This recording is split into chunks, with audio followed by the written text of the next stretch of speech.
बिहार झारखंड में आप सभी का स्वागत है। मैं हूं आपके साथ आदर्श तिवारी। शुरुआत करें बुलेटिन की, लेकिन पहले आपको इस वक्त के हेडलाइंस दिखाते हैं।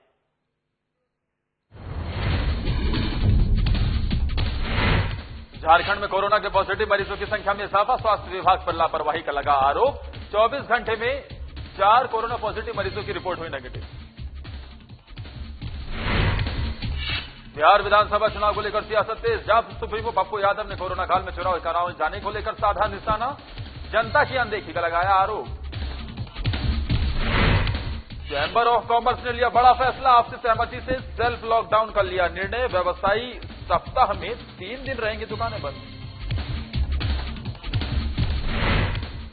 बिहार में स्वास्थ्य सुविधाओं की खुली पोल, एनएमसीएच में भर्ती मरीज पिछले कई दिनों से गायब, मरीज की बरामदगी के लिए परिजनों ने लगाई सरकार से न्याय की गुहार।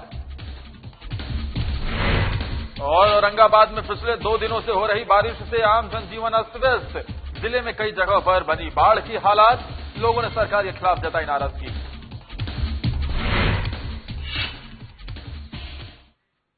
और शुरुआत इस वक्त की बड़ी खबर के साथ करेंगे, जो चर्चा हमने की थी, नीतीश सरकार की नींद खोल चर्चा।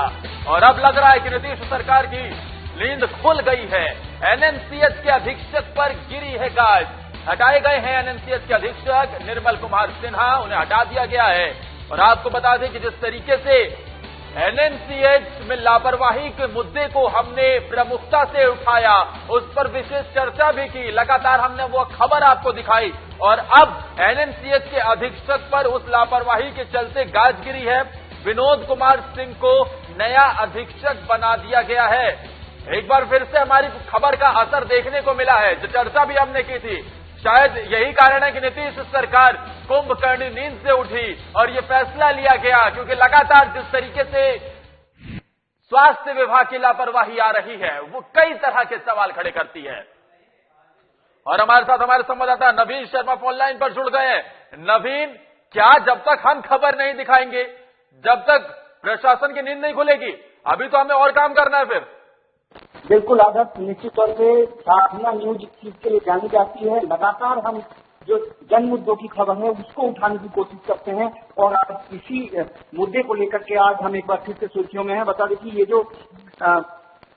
जो डायरेक्टर बदले गए हैं, क्योंकि लगातार आज पूरे दिन इस खबर पर, एनएमसीएच की खबर पर साधना न्यूज फोकस रही। इसके पहले भी हम लगातार एनएमसीएच की खबरों का पोल खोलते रहे, जिस तरीके से वहां पर लोगों के जो पेशेंट हैं, जो कोरोना मरीज हैं, उनके साथ जो लापरवाही हो रही है उसको हम लगातार उठाते रहे। इससे पहले भी कई तस्वीर हम एनएमसीएच से दिखा चुके थे लोगों को, और आज उसका असर है कि जिस तरीके से फैसला लिया गया, केंद्रीय जो कोरोना नियंत्रण की जो टीम है वो बिहार में मौजूद थी, हमने उनको भी केंद्रित करने की कोशिश की कि किस तरीके से एनएमसीएच में बदहाली है और किस तरीके से वहां पर कोरोना मरीजों के साथ जो है लापरवाही हो रही है, उसका असर है कि आज जो अधीक्षक हैं वो बदले गए हैं, जो पुराने अधीक्षक थे उनको बदल दिया गया है। तो ये एक बड़ा असर कहीं न कहीं है। बिल्कुल जी नवीन, ये जो लेटर इशू किया गया है, क्या कुछ इसमें मेंशन किया गया है, क्या कुछ लिखा गया है? देखिए, आपको बता दें कि लगातार एनएमसीएच में अनियमितता की खबर आ रही थी। अनियमितता से तात्पर्य है कि जो मरीज हैं उनके साथ कहीं न कहीं अव्यवहार हो रहा था, कोरोना मरीज के साथ लापरवाही हो रही थी। पिछले 2 दिन से एक डेड बॉडी थी वार्ड में, उसको नहीं हटाया गया था। इसको लेकर के और भी कई चीजें हैं एनएमसीएच में जो लापरवाही में पाई गई थी। इस तमाम तरह की चीजों को देखते हुए इस पूरे मामले में अधीक्षक को दोषी पाया गया है। अधीक्षक के नेग्लिजेंसी की वजह से इतनी बड़ी समस्या अस्पताल में खड़ी हुई, और इसके कारण एक शोकोज उनसे पूछा गया, और शोकोज पूछते हुए उनको फिलहाल इस पद से निलंबित कर दिया गया है, उन्हें हटा दिया गया है। नवीन, लेकिन एनएमसीएच पर इस तरीके का कोई पहला मामला नहीं है। इससे पहले भी लगातार लापरवाही की खबरें हमने दिखाई है। देखिए, इसके पहले खबर दिखाई थी, उस समय भी इस पूरे मामले पर जब खबर उठा था तो उस समय भी, हालांकि शोकोज उस समय भी पूछा गया था, लेकिन हो सकता है क्योंकि लगातार जिस तरीके से इग्नोर कर रहे हैं चीजों को, कहीं ना कहीं उसी का असर है। और हम लगातार इस खबर को दिखाने की कोशिश कर रहे हैं, सरकार की कानों में बात को पहुंचाने की कोशिश कर रहे थे, उसका असर हुआ है। देखिए, इससे निश्चित तौर पे विनोद कुमार सिंह को नया अधीक्षक बनाया गया है, लेकिन अब इसके पहले अगर निर्मल की बात करें तो निश्चित तौर पे ये अगर उनको हटाया गया है इस पद से, तो हो सकता है जांच भी इस पर बैठाई जाएगी।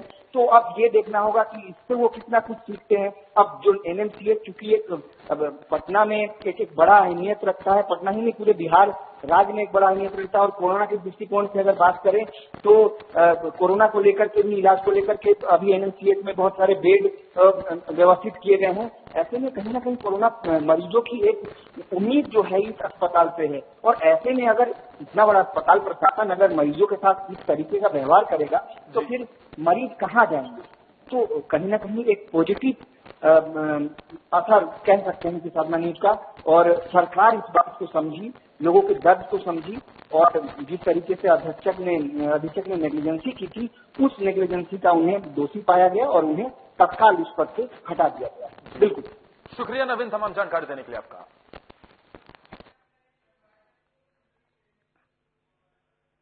एक बार फिर से साधना प्लस की खबर का असर देखने को मिला है। आगे भी हम इसी तरीके की खबर को प्रमुखता से दिखाएंगे। उम्मीद करेंगे कि सरकार नींद से उठेगी, कार्रवाई करेगी। बिहार में आगामी विधानसभा चुनाव को लेकर सभी पार्टियां भी सक्रिय हो गई हैं। सत्ता पक्ष और विपक्ष लगातार एक दूसरे पर हमलावर है। इसी कड़ी में जन अधिकार पार्टी के राष्ट्रीय अध्यक्ष और पूर्व सांसद पप्पू यादव खगड़िया पहुंचे। मौके पर मीडिया से उन्होंने बातचीत की है। पप्पू यादव ने केंद्र सरकार पर जमकर निशाना साधा है। कहा है कि सरकार को जनता से कोई मतलब नहीं है। यही वजह है कि बिहार में किसी तरह चुनाव कराकर फिर से जाति पार्टी के नाम पर सत्ता हासिल करने के जुगाड़ में लगे हैं।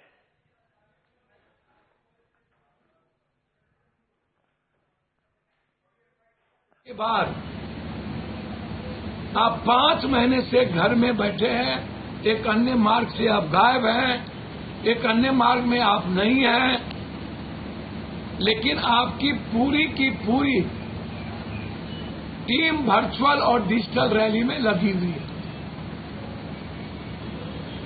100-200 करोड़ रुपए का खर्च आपकी टीम कर रही है। आपने ये लॉकडाउन इसलिए किया ताकि आप 7 तारीख से जो आपका वर्चुअल रैली है उसको बड़े व्यापक पैमाने पर, मतलब अपनी वर्चुअल रैली करने के लिए आपने बिहार के ठेला वाला, रिक्शा वाला, टमटम वाला, दुकान वाला सबको आपने मार दिया। आप गंभीर साजिश किए हैं अपनी राजनीतिक महत्वाकांक्षा के लिए। आप मस्त हैं, कुछ भी नहीं है, लेकिन आपकी वर्चुअल रैली चलती रहनी चाहिए। और वक्त एक और ब्रेक का हो चला है। ब्रेक के उस पार भी खबरें लगातार जारी रहेंगी।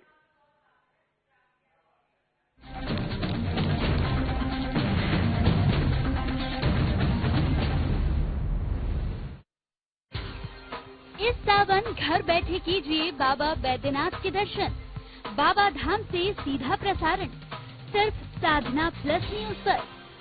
समय सुबह 7 बजे, दोपहर 12 बजे, संध्या आरती शाम को 7:30 बजे, सिर्फ साधना प्लस न्यूज पर।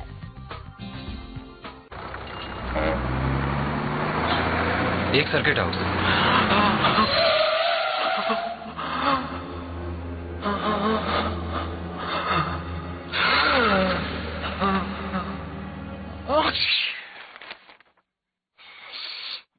नोवेल कोरोना वायरस बीमारी को फैलने से रोका जा सकता है। खांसते और छींकते वक्त अपने मुंह पर रुमाल और टिश्यू रखकर इसे फैलने से रोक सकते हैं। अपनी सुरक्षा के लिए हमारी मदद करें। अगर आपको खांसी, बुखार या सांस लेने में तकलीफ हो तो तुरंत नजदीकी स्वास्थ्य केंद्र जाएं या हेल्पलाइन नंबर 911123978046 पर संपर्क करें।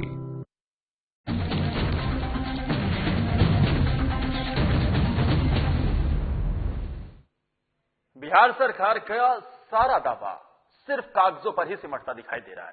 ताजा मामला शेखपुरा जिले के खांडपर मोहल्ले का है, जहां के कैंसर पीड़ित रंजीत जब पटना के महावीर संस्थान में इलाज कराने के लिए पहुंचे तो वहां से उन्हें कोरोना वायरस जांच के लिए बताया गया, जिसके बाद रंजीत के परिवार वालों ने उन्हें शेखपुरा लाकर कोरोना का टेस्ट भी उनका करवाया, जहां रिपोर्ट पॉजिटिव आने के बाद उन्हें तत्काल क्वारंटीन कर दिया गया। गंभीर अवस्था में रंजीत को पटना एनएमसीएच में भर्ती कराया गया, लेकिन भर्ती कराए जाने के 16 दिन बाद से ही रंजीत अस्पताल से गायब है। लेकिन एनएमसीएच के द्वारा परिवार वालों को रंजीत के गायब होने की सूचना भी नहीं दी गई। जब उसके गायब होने की जानकारी मिली तो मानो शेखपुरा में भूचाल सा आ गया हो। रालोसपा, एसआई, वहां पर जो अन्य पार्टियां हैं, एआईएसएफ और विभिन्न राजनीतिक संगठन, वो धरना प्रदर्शन पर उतारू हो गए।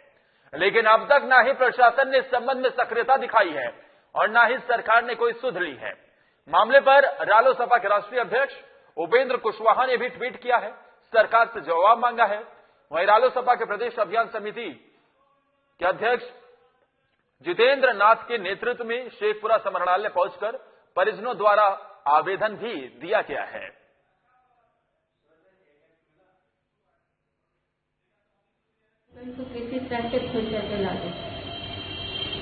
क्या, कब से गायब हैं, कहाँ से गायब हैं, कैसे क्या घटना घटा उनके साथ? 6 महीने मुंबई में इलाज करवा के डॉक्टर ने 4 महीना का छुट्टी दिया। 4 महीना का छुट्टी दिया तो 25 जून महावीर संस्था इंजेक्शन दिलाने के लिए वहाँ बोले कोरोना का जांच, तो कोरोना का जांच करा करके शेखपुरा में। उसके बाद में 29 जून को सूचना मिला कि पॉजिटिव। यानी हम सीएच के पन्ना रेफर किया गया था। उसी टाइम से वहाँ पता नहीं चला क्या हुआ नहीं हुआ। आप लोग प्रशासन के पास भी गए? हाँ। तो क्या हुआ? वहाँ रिपोर्ट नहीं ले रहा है। हम लोग समझते हैं कि बिहार सरकार न सिर्फ विफल हो गई बल्कि साजिशाना तौर से ये खेल कर रही है बिहार के अंदर।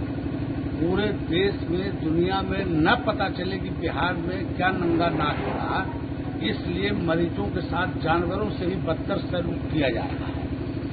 रंजीत का गायब होना एक क्लासिक केस है। पॉजिटिव होने का पता चला तो हम लोग जबरा सामने एडमिट की, वहाँ से पटना के लिए 3 तारीख को किया है। 2 तारीख को रेफर किया गया, लेकिन 30 तारीख को गया जा रहा। 6 तारीख को अचानक हम लोग फोन कर रहे थे, लेकिन 6 तारीख से फोन पीछा बता रहा था। तो उसके बाद हम लोग कोई डॉक्टर से पता की तो वहाँ से पता चला कि वो आपके पापा वहाँ पे गायब है। फिर उसके बाद एक हमें पत्र मिला, उसमें लिखा हुआ था कि आपके पापा भाग गए हॉस्पिटल से। उसके बाद कुछ पता नहीं है, फिर भैया लोग गए और पता करने गए, लेकिन वो कोई बता ही नहीं रहा है। हम लोग का मानना है कि जो पीड़ित परिवार है उसने 3 जुलाई को हॉस्पिटल में एडमिट कराया। उसके बाद हॉस्पिटल ने कहा कि भाई आप घर चले जाइए। ठीक है, ये लोग घर चले आए। 6 तारीख से लेकर के 13 तारीख के बीच में कोई इन्फॉर्मेशन नहीं, कोई सूचना नहीं, और इस तरह से जो है वो मरीज कहिए एक तरह से अनबेड हो गया, ये अस्पताल प्रशासन कह रहा है। लेकिन हमारा मानना है कि बिहार सरकार जानबूझ करके मरने वालों की संख्या का आंकड़ा या कोविड-19 से पीड़ित होने वालों का जो आंकड़ा है उसको छुपा रही है। कोरोना के पॉजिटिव और नेगेटिव रिपोर्ट के बीच मरीजों से बड़े स्तर पर खिलवाड़ हो रहा है। गढ़वा से जो मामला सामने आया ना, उसे देखकर आप भी दंग रह जाएंगे। देखिए स्वास्थ्य विभाग की लापरवाही पर यह खास रिपोर्ट।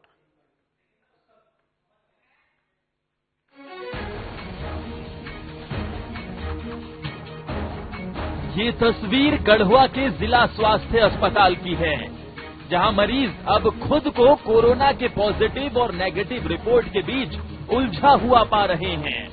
दरअसल जिले में 24 घंटे के अंदर बिना इलाज के 4 कोरोना पॉजिटिव नेगेटिव हो गए, वहीं जिनकी रिपोर्ट नेगेटिव थी वो पॉजिटिव पाए गए हैं। आपको बता दें कि स्वास्थ्य विभाग पर लापरवाही का आरोप लगा है कि जिन लोगों को कोरोना पॉजिटिव बताया गया उनमें से कुछ के कोरोना टेस्ट के लिए सैंपल भी नहीं लिए गए थे।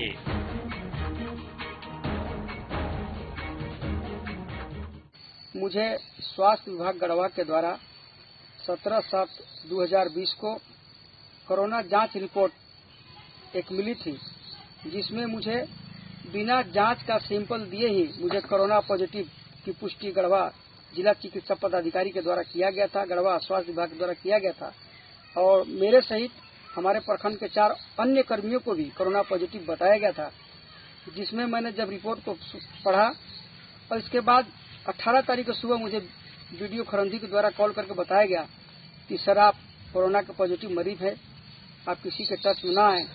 इसके बाद मुझे काफी खेद हुआ और स्वास्थ्य विभाग की इतनी बड़ी लापरवाही पर हमें बहुत आश्चर्य हुआ कि जब एक जिम्मेवार व्यक्ति का, एक प्रमुख को स्वास्थ्य विभाग के द्वारा इतनी बड़ी लापरवाही किया जा सकता है, तो फिर आम मजदूर के साथ इनकी क्या हालात होगी, जो आज कोरोना का तादाद इतनी बड़ी संख्या में बढ़ रही है। इसमें स्वास्थ्य विभाग गढ़वा की लापरवाही के कारण एक निश्चित रूप से बड़ी सवाल खड़ा हो रही है। बहरहाल इस पूरे मामले में सीएस अपनी सफाई देते हुए कह रहे हैं कि इसमें कोई चूक नहीं हुई है। ऐसा हो सकता है कि पॉजिटिव रिपोर्ट 3-4 दिन में नेगेटिव हो जाए, लेकिन सवाल ये है कि ऐसे कितने लोग हैं जिनकी दूसरी कोरोना जांच पहली रिपोर्ट आने के 24 घंटे के अंदर करा ली गई। भले ही सिविल सर्जन सफाई दे रहे हैं कि कोई भी मरीज 3 से 4 दिन में पॉजिटिव से नेगेटिव हो सकता है, पर वर्तमान स्थिति को देखकर इस पर विश्वास करना असंभव मालूम पड़ता है।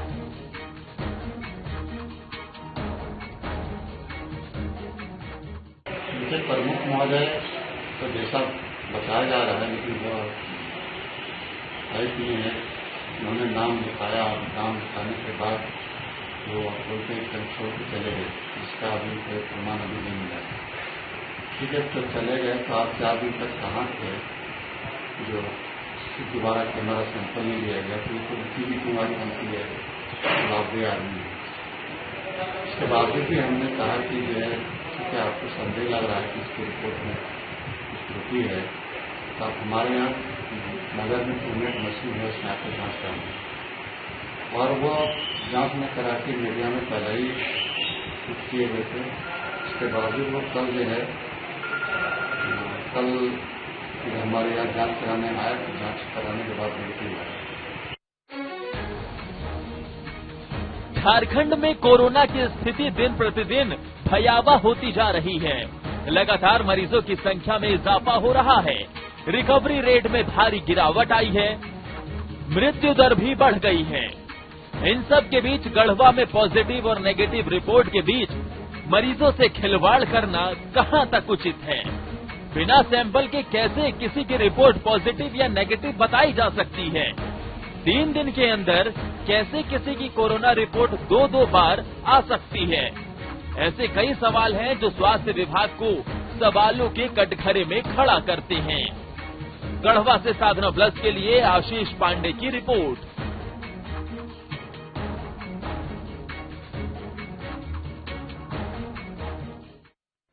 उम्मीद है कि हमारी खबर का फिर असर देखने को मिलेगा। वक्त एक ब्रेक का हो चला है। ब्रेक के उस पर आपको कटिहार के दिखाएंगे खबर, जहां पर लचर व्यवस्था चुस्त दुरुस्त करने को दिखी है।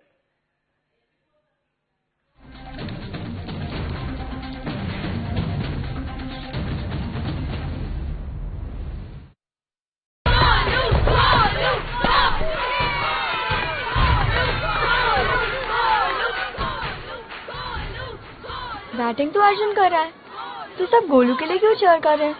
वो तो घर पर बैठा है। अरे तुम्हें नहीं पता, वो इसलिए नहीं आया ताकि हमें इन्फेक्शन ना हो। नोवेल कोरोना वायरस बीमारी को फैलने से रोका जा सकता है। बुखार के साथ खांसी और छींक होने पर सार्वजनिक जगहों से दूर रहकर इसे फैलने से रोक सकते हैं। अपनी सुरक्षा के लिए हमारी मदद करें। अगर आपको खांसी, बुखार या सांस लेने में तकलीफ हो तो तुरंत नजदीकी स्वास्थ्य केंद्र जाएं या हेल्पलाइन नंबर 911123978046 पर संपर्क करें। इस सावन घर बैठे कीजिए बाबा बैद्यनाथ के दर्शन। बाबा धाम से सीधा प्रसारण सिर्फ साधना प्लस न्यूज पर। समय सुबह 7 बजे, दोपहर 12 बजे, संध्या आरती शाम को 7:30 बजे, सिर्फ साधना प्लस न्यूज पर।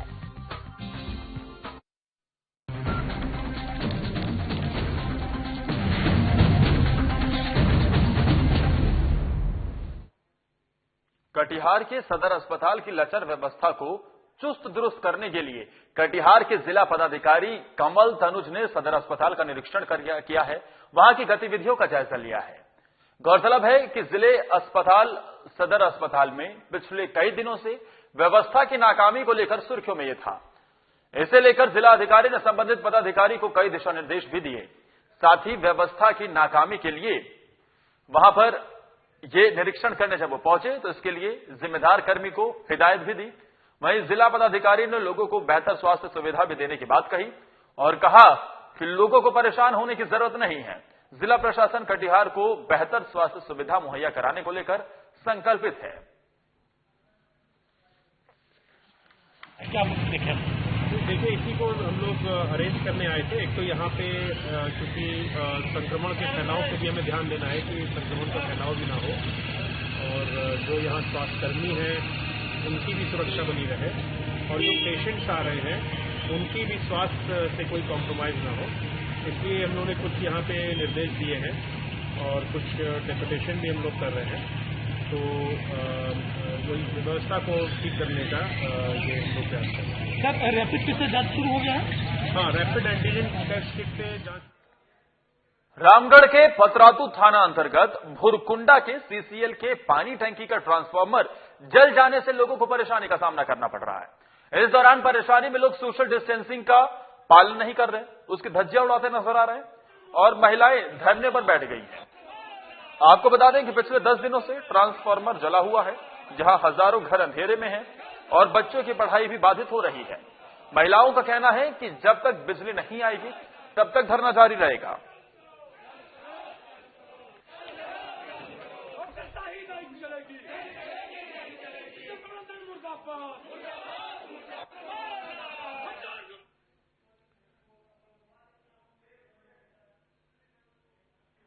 भारत नेपाल की सीमा से लगे कोसी के तटीय इलाके में हुई भारी बारिश के बाद जहां कोसी नदी का पानी रिकॉर्ड को तोड़ते हुए अपने सबसे ऊंचे स्तर तक पहुंच गया है, तो वहीं पानी के बढ़ते दबाव के कारण कोसी के पश्चिमी मुख्य बांध पर पानी का दबाव स्पष्ट रूप से देखा जा रहा है।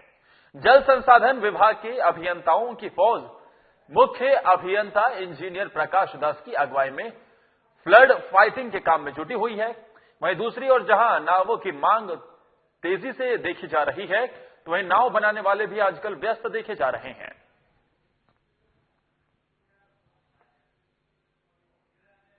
जो घर में द्वार है, जो टूटफाट है, जो तोड़ पार उपर करे छे, लोग नदी पार है, पार करे पड़े छे। तो नाव आप लोग बेचते हैं क्या? हाँ, बेचते हैं। ये नाव कितने में बिक जाती है? 50-60 हजार रुपये में। मैं अभी हूँ कोसी नदी के पूर्वी तटबंध पर, जो एस्पर संख्या 1090 है, और मेरे पीछे आप कोसी की हुंकार सुन सकते हैं। वह तेज आवाज जो लोगों को डरा देती है। और नेपाल में हुई भारी बारिश के बाद जहां कोसी के जलस्तर में काफी बढ़ोतरी देखी जा रही है, और कोसी इस साल के रिकॉर्ड स्तर तक पहुंच गई है। कोसी नदी का डिस्चार्ज अभी वर्तमान में 3,43,000 क्यूसेक्स पानी छोड़ा जा रहा है। लेकिन एक मनाही है नेपाल सरकार की ओर से कि जो यहां सीमावर्ती इलाके के जो पत्रकार हैं वे भी कोसी बराज पर नहीं जा सकते हैं, और इसके कारण हमारी मजबूरी है कि कोसी के तटबंध के किनारे से मैं आपको कोसी नदी की जानकारी दे रहा हूं। सुपौल से साधना प्लस न्यूज के लिए ओपी राजू। अपने सभी संवाददाताओं को ऐसे काम के लिए हम सराहते भी हैं। सिमडेगा के जो खबर है वो सिमडेगा से निकलकर सामने आई है, जहां अपनी पत्नी के साथ मोटरसाइकिल से एक युवक कोलेबिरा आ रहा था। आपको बता दें कि सिमडेगा के कोलेबिरा लचरागढ़ मुख्य पथ स्थित अंबाटोली के पास पुनीत कीड़ो अपनी पत्नी के साथ मोटरसाइकिल से कोलेबिरा आ रहे थे। इसी बीच अंबाटोली के पास सड़क किनारे खड़ी रोड रोलर को उन्होंने ठोकर मार दी। दुर्घटना के बाद पुनीत की पत्नी की घटनास्थल पर ही मौत हो गई। घटना की जानकारी मिलते ही तत्काल पुलिस मौके पर पहुंची, शव को अपने कब्जे में लेते हुए पोस्टमार्टम के लिए भेज दिया है, और गंभीर रूप से घायल हुए पुनीत को सदर अस्पताल में भर्ती कराया गया है।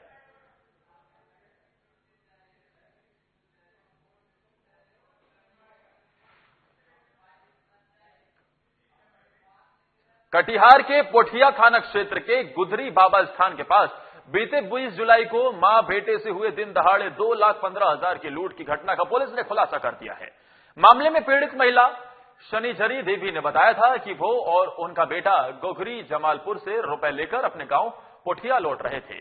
उसी दौरान खाली स्थान पर मोटरसाइकिल सवार 2 युवकों ने हथियार के बल पर मां और बेटे के साथ मारपीट कर रुपए लूट लिए थे।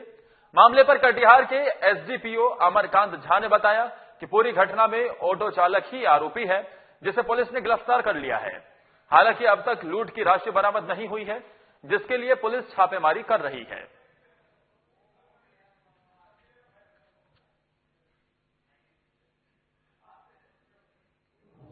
टेम्पू से फलका के रहने वाली एक सनिचरी देवी अपने लड़का के साथ खगड़िया जिला के कुगड़ी जमालपुर के पास एक भेलवा गांव है जो पड़ता है मुंगेर जिला में। तो वहां से एक अपने टेम्पू खरीदने के लिए 2,15,000 रुपया अपने मायके से लेकर के वो लौट रही थी। उसी क्रम में पोठिया ओपी अंतर्गत एक गुदरी बाबा स्थान है जहां लगभग 3:30 बजे में मोटरसाइकिल पर सवार 9:30 बजे मोटरसाइकिल पर सवार 2 अपराधी टेम्पू को रोक करके हथियार के बल पर जो रुपया था वो छीन लिया। कैमूर जिले के कुदरा प्रखंड स्थित घटाओं पंचायत के सैकड़ों महिलाओं ने राशन कार्ड बनवाने को लेकर प्रखंड कार्यालय में वो धरने पर बैठ गई। महिलाओं ने आरोप लगाया है कि हम लोग पैसा देकर और फॉर्म भरकर 2 बार प्रखंड कार्यालय में जमा कर चुके हैं, फिर भी फॉर्म को रिजेक्ट कर दिया जाता है। मौके पर मौजूद ग्रामीण महिलाओं ने कहा कि 2 घंटों से कार्यालय में बैठे हैं लेकिन अब तक कोई अधिकारी मिलने तक नहीं आया। ये आक्रोशित महिलाएं हैं और इनका यह भी कहना है कि जब तक राशन कार्ड नहीं बनेगा तब तक हम लोग यहां से नहीं जाएंगे। आपको बता दें कि बिहार में कोरोना इन दिनों कहर बरपा रहा है, तो वहीं राशन कार्ड बनाए जाने की मांग को लेकर लोगों का प्रदर्शन किसी बड़े हादसे को निमंत्रण दे रहा है। क्या समस्या है राशन कार्ड के लिए? क्या दिक्कत आ रहा है राशन कार्ड में? वो राशन कार्ड महिला लोग को पास नहीं हुआ है। जीविका द्वारा तो राशन कार्ड बनवाया जा रहा था, क्या हाँ। तो क्या पता? हम लोग फॉर्म भरी, इधर से उधर गबड़ा गया है। तो ठीक है गबड़ा गया है, उसको छोड़िए। हम सीएम है, खुद मेरा साइन मोहर सब कुछ लग रहा है, तो फॉर्म लेकर आई हैं, दीदी लोग को भर देंगी और वीडियो साहब मेरा ले लेंगे, वो अपना अनुमंडल में विदा करेंगे, अनुमंडल वाला बनाकर दीदी लोग को दे देंगे। तो आप लोग कितने देर से यहाँ पे आई हैं? अभी कम से कम 2 घंटा से। आप लोग को समस्या यही है कि हम लोग यहाँ पे आए हैं कार्ड बनवाने के लिए। Ration card? हाँ राशन कार्ड। तो ब्लॉक पे क्यों आना पड़ा आप लोग को? वो क्योंकि हम लोग 2 बार फॉर्म भर के दिए थे वहाँ पे अपने अपने गाँव पे, लेकिन पता नहीं किया हुआ, आज तक पता नहीं चल रहा है कहाँ है क्या है। तो कैसे जानकारी मिला कि ब्लॉक पे फॉर्म भरा रहा है? वही जीविका वाली हेड बोली कि हम लोग को सर बुलाए हैं, तो वहीं चलिए। तो हम लोग लॉकडाउन में आए हुए हैं, बताइए कैसे हम लोग को परेशानी नहीं है लॉकडाउन में, हम लोग क्या करने आए हैं यहाँ पे? मामला का जानकारी मिली है, आप लोग के माध्यम से ही पता चल रहा है। तो अगर ऐसा मामला आया है तो वीडियो साहब से भी पता कर लेते हैं और देख लेते हैं कि ऐसा क्या गड़बड़ी आया था। पहले तो ये देखना पड़ेगा कि वो लोग का राशन कार्ड बना था कि नहीं, प्रवासी मजदूर में थे कि नहीं। अगर प्रवासी मजदूर में थे और उनका राशन कार्ड बनना था तो किस कारण नहीं बन पाया, अगर जो शिकायत आई इसका एक बार जांच करा लीजिएगा। वीडियो साहब एनओ साहब से वहाँ पर पता कर लिया जाएगा। अगर वो लोग प्रवासी मजदूर के नहीं थे तो एक बार लॉकडाउन खत्म होगा तो आरटीपीएस काउंटर स्टार्ट होगा, वो लोग फ्रेश आवेदन तब भी दे सकते हैं। ऐसा नहीं कि वही जो राशन कार्ड बना वही लास्ट स्कोप है, इसके बाद भी राशन कार्ड बनते रहेगा, सतत प्रक्रिया है और राशन कार्ड उनका बन जाएगा। ऐसा कोई ग्रीवांस है तो आप लोग जरूर बताइए और हमारे पास अगर ऐसा सूची उपलब्ध होगा तो हम लोग भी खुद एक बार जाँच करें। इस बुलेटिन में फिलहाल के लिए इतना ही। कल फिर मिलेंगे कुछ और बड़ी खबरों के साथ। आप लगातार बने रहिए हमारे साथ, देखते रहिए साधना प्लस।